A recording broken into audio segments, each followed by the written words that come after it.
श्रीमद् भागवत गीता में भगवान कृष्ण के उपदेशों का वर्णन है। गीता के यह उपदेश श्री कृष्ण ने महाभारत युद्ध के दौरान अर्जुन को दिए थे।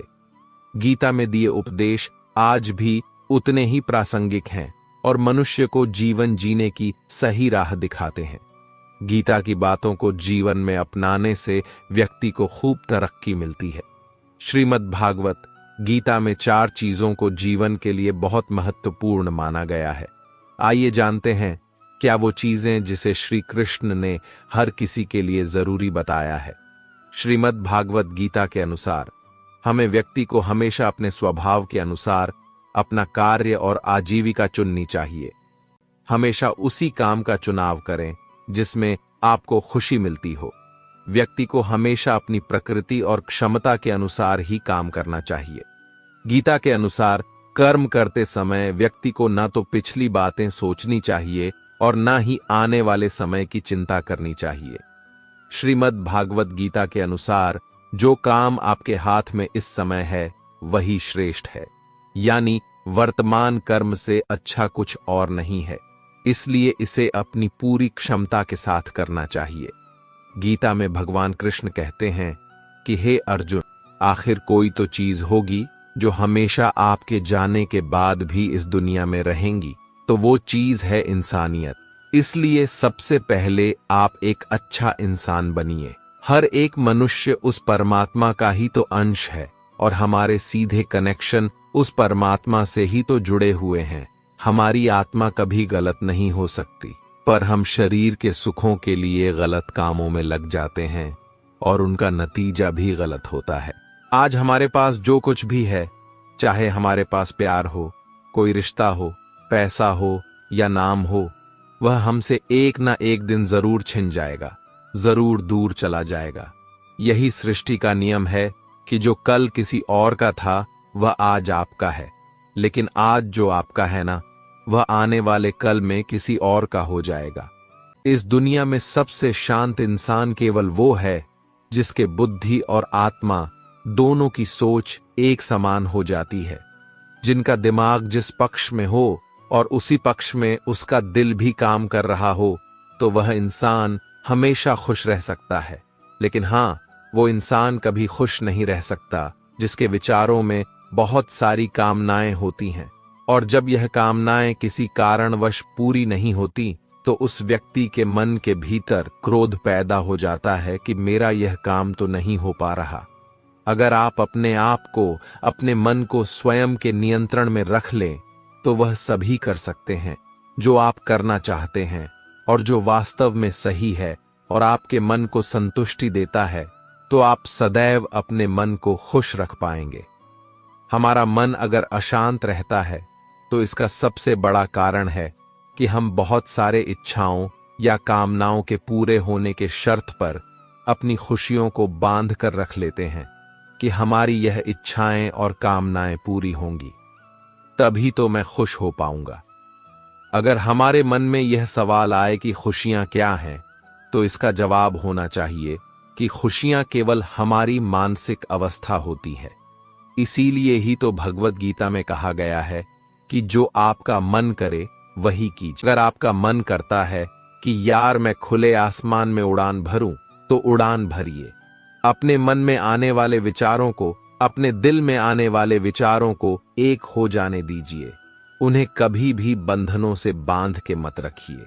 आपको हमेशा ध्यान में रखना है कि इस संसार में आप अपने आप को बेहतर बनाने के लिए आए हैं, कुछ बेहतर सीखने के लिए आए हैं, और जो ऐसा नहीं कर रहा है वह हर दिन दिन मर रहा है।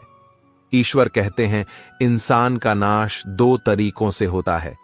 एक तो तब जब उसका शरीर बूढ़ा हो जाता है और अंगों में खून दौड़ना बंद हो जाता है और दिल काम करना बंद कर देता है और अंत उसकी मौत हो जाती है। वैसे इस बात को तो हम सभी जानते ही हैं। अब आपके मन में सवाल आता होगा कि दूसरी मौत कब होती है, तो उसे जानिए। इंसान का दूसरा नाश तब हो जाता है जब वह अपने मन से हार जाता है और यह मन से मान लेता है कि मैं तो इस काम के करने लायक नहीं हूं। जब इंसान अपने आप को, अपनी समस्याओं को खुद की काबिलियत से बढ़ा कर लेता है, और सोचता है कि यह समस्या तो मेरे से बहुत बड़ी है, मैं इसका सामना नहीं कर सकता। और जब इंसान की हिम्मत मरती है तो इंसान भी एक जिंदा लाश की तरह हो जाता है। इसलिए भगवत गीता में कहा गया है कि हमारी आत्मा प्रत्येक जन्म में अपने आप को बेहतर बनाती हुई अपने यात्रा पर आगे बढ़ती रहती है और हर जन्म में उसके द्वारा निस्वार्थ भाव से किए गए नेक कर्मों के आधार का जब एक निश्चित सीमा आ जाती है तो फिर वह आत्मा परमात्मा में समा जाती है और फिर कभी वापस शरीर को धारण नहीं करना पड़ता है। और इस आत्मा को परमात्मा में समाने को जमाने में मोक्ष की प्राप्ति कहा जाता है।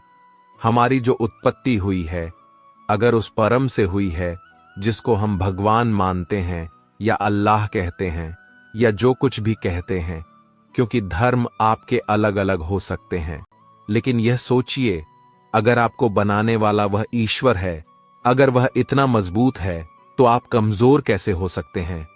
तो इसलिए कभी भी अपने मन से हार नहीं माननी चाहिए। आप हर काम करने के लिए स्वतंत्र हैं, लेकिन आपको कभी भी अपने आप को उस काम में मिलने वाले हार या जीत से खुद को बांध करके नहीं रख देना चाहिए।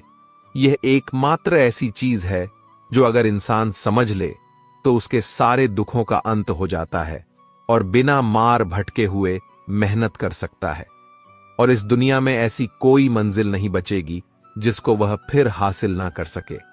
और सबसे शानदार बात तो यह होगी कि बहुत कुछ प्राप्त करने के बाद भी खुद को कभी घमंड ही नहीं होगा।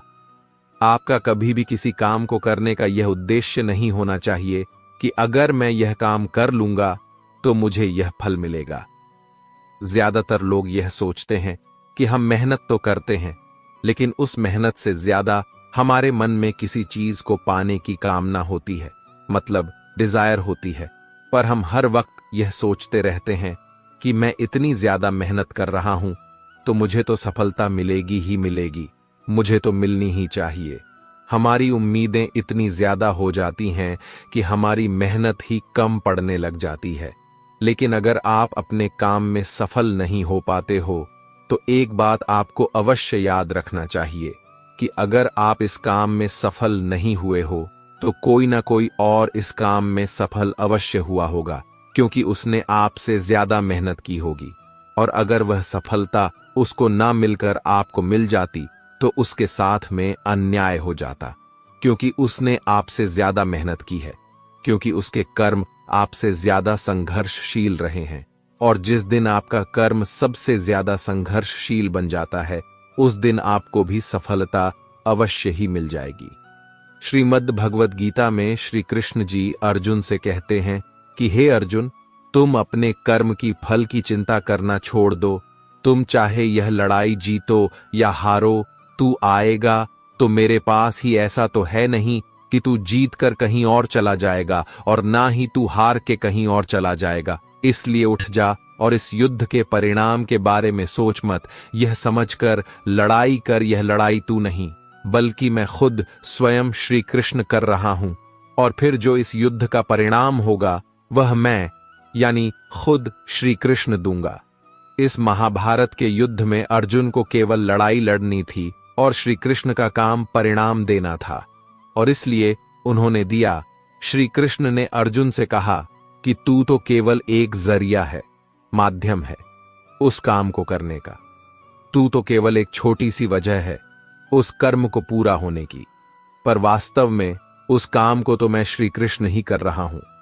दोस्तों, आप केवल अपनी मेहनत करने पर ध्यान दीजिए।